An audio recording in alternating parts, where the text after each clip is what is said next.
in India, but moreover in Indian gyms, there's this slang called cuts. Sab logon ko cuts chahiye. Everyone wants cuts. Everyone thinks that cuts, that chest line, those ab lines are basically got by only burning off your fat. Everyone's concerned with only burning off your fat without realizing that cuts are actually also about building some muscle underneath all your layers of fat. Getting cuts is a two-part process. The first is burning fat, but the second is all about muscle hypertrophy. Muscle hypertrophy means muscle growth. And that's what today's video is about. With a few tweaks in your training, you can optimize the amount of muscle you can grow, especially in terms of size. And by size, I only mean size for aesthetics, not bulky bodybuilder size.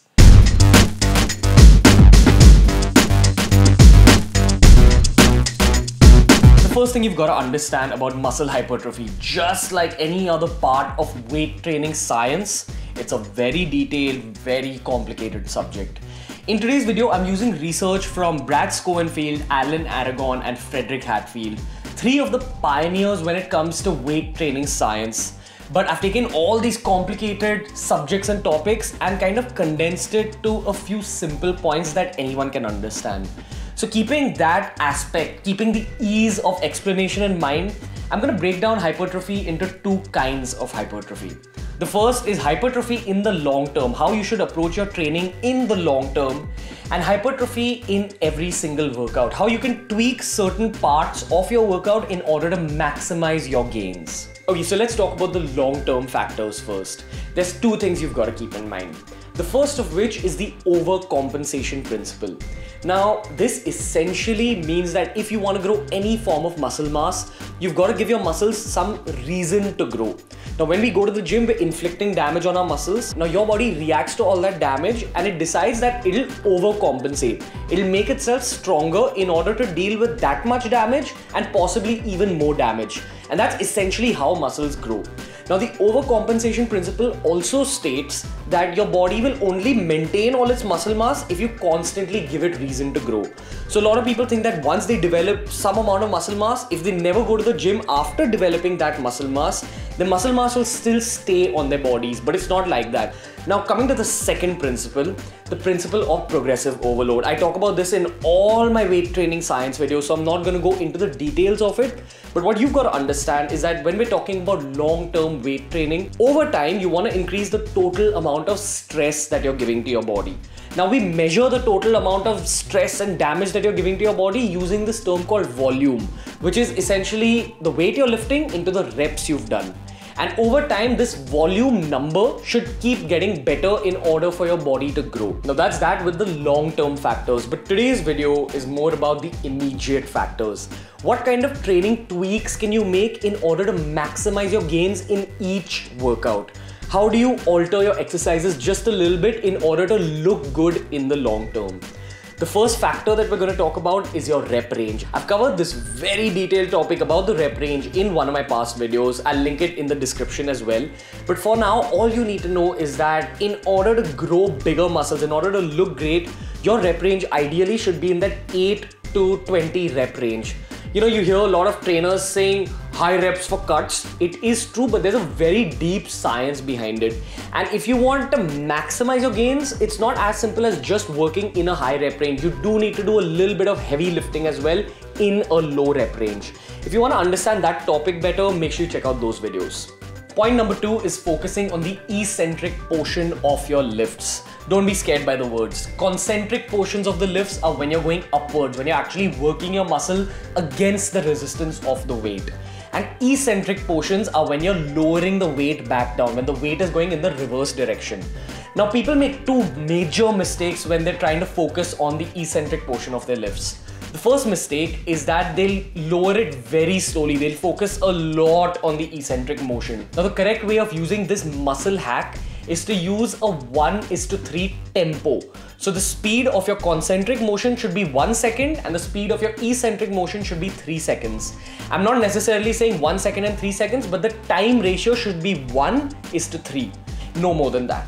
And the second mistake people make is that they do a lot of eccentric motions. Especially in old school training, a lot of people will take all their sets and focus on the eccentric portion of the lift. Now this is wrong because it's kind of putting your body through a lot of stress. So you're putting your body through overtraining essentially, and overtraining is never good for long-term muscle hypertrophy, and more than anything, it might lead to injuries. So you want to do it once in a while, say about 5 or 6 sets in your entire workout.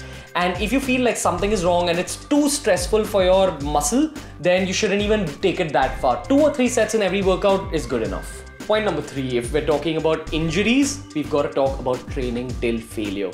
I talk about this concept of training till failure in a lot of my videos, but for the absolute beginner, this is what you need to know.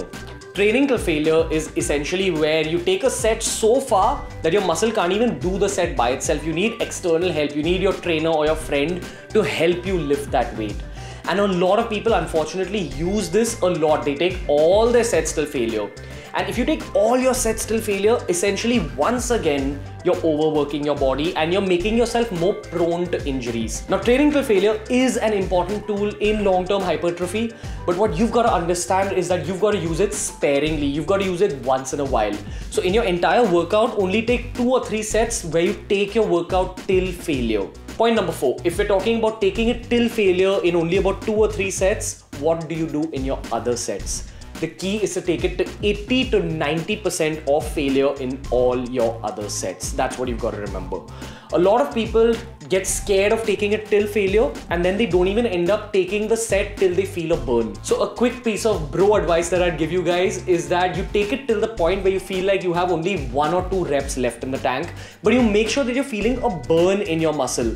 You should perform every set with the intention of getting a bit of your burn, because remember, when you're burning out your muscle a little bit, that's when muscle hypertrophy is happening. But burning your muscle doesn't mean you take it till failure. Keep that in mind. Point number 5, optimal rest between sets. Now, if you're working towards strength, if you're trying to get stronger and work in a lower rep range with heavier weights, you'd want to take a rest of about 5 to 6 minutes between every set, because each of those reps is a lot more intense. It's very hard to lift a 100 kg squat compared to lifting a 10 kg squat. But if you're working for hypertrophy with lighter weights and in a higher rep range, you want to keep your muscles burning continuously. So the optimal rest interval, keeping hypertrophy in mind, is taking it for about 1 to 2 minutes. You want to keep that burn going. That's what you've got to remember. And in my past workout videos, I've also spoken about how all your workouts shouldn't extend beyond an hour and a half at the most. Ideally, you should try fitting in all your sets in under 1 hour if bodybuilding and aesthetics is your goal. Point number 6, compound movements. For the absolute beginner, compound movements are where you use more than one joint to execute the movement. And keep in mind, irrespective of your training goals, whether you want to get bigger, stronger, more ripped, compound movements have to be the cornerstone of your training plan. It should be the backbone of your workout. Focus on your squat, your bench press, your deadlift, your pull-up, your overhead press, and then go on to the bodybuilding based movements. You've got to concentrate on these movements. Now, why do you need to concentrate on these movements? It's primarily because it's easier to lift more weight in these movements than when you're just using one joint to execute the movement. So suppose you're doing a compound movement like a squat, you're using your quadricep, but you're also using your glutes, you're using your core, and you're using your lower back to stabilize your entire body. Your body is working as one unit, and that unit is getting much stronger. Compare that to an isolation based movement like a leg extension. You're targeting the same muscle, but that muscle is working alone. In order to get long-term hypertrophy, you need to get stronger in the long term. And in order to get stronger, your best friend are compound movements.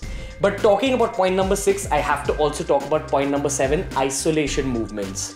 Isolation movements are where you use only one joint to execute the movement, like the leg extension or like a lateral raise for your shoulders. Now, the reason isolation movements are also beneficial for bodybuilding is because they target certain muscle groups. And in order to get long-term hypertrophy and long-term growth, yes, you have to grow stronger using those compound movements, but do not ignore your isolation movements. They're bodybuilding's other best friend. Okay, so what should you do if you want to focus on muscle hypertrophy? Again, start your workout with the compound movements, execute a few sets, and then move on to all the isolation bodybuilding based movements. Every single workout should be a combination of these two in order to maximize your gains. Point number 8, the range of motion in every single set. A lot of Indian gymmers have this misconception that in order to maximize, say, your bicep or your tricep growth, when you're doing a bicep or a tricep set, you don't extend your arm completely. Now, this is wrong for two reasons. One is that you need to work the entire length of your muscle when you're focusing on bodybuilding. So when you don't extend your arm completely, it's not working the entire length of your bicep or your tricep. And the second reason this is wrong is because it's not putting your muscle under tension for a long time. Muscle hypertrophy has a direct proportion to the time under tension. So a set with 12 reps where you're extending completely will take longer to execute than a set with 12 reps where you're extending only halfway. Now here's what you've got to understand. When you extend a muscle only halfway through, it is putting a little bit extra metabolic stress on your muscles. But again, just like failure and eccentric portions, this is something you have to use sparingly for best results. Most of your sets, you should be doing in a full range of motion. Keep that in mind. Point number 9, shocking your body, using different variations in every workout. Now this concept is partially right and partially wrong. You've got to first understand that your muscles are functionally subdivided. Depending on how you use them, depending on the angles of your joints, the kind of exercise variation you're doing, whether you're using a machine or free weights, different parts of your muscles are used in different movements. So in order to maximize your muscle hypertrophy, you should be using all the different parts of your muscles. But again, when we're talking about long-term training, long-term hypertrophy is all about focusing on that one core training program and just adding a few different movements in every workout. So this is a very complicated concept and you have to develop your own system about how you shock your body, but this is how I would go about it. So in a month, you're working a body part, say 4 times. 3 of those workouts, I'll take the same, and that 4th workout, I'll change up a bit. I'll either change up the volume or focus more on certain movements, or I'll start using a machine that I've not used before, something like that. That's called shocking your body once in a while. But keep in mind, in order to maximize your strength levels and your gains in the long term, your backbone of your workout has to be based around the same movements with a change once in a while. That's how you do shocking your body correct. Okay, and the 10th and final point, periodization. Periodization essentially means planning out your workouts.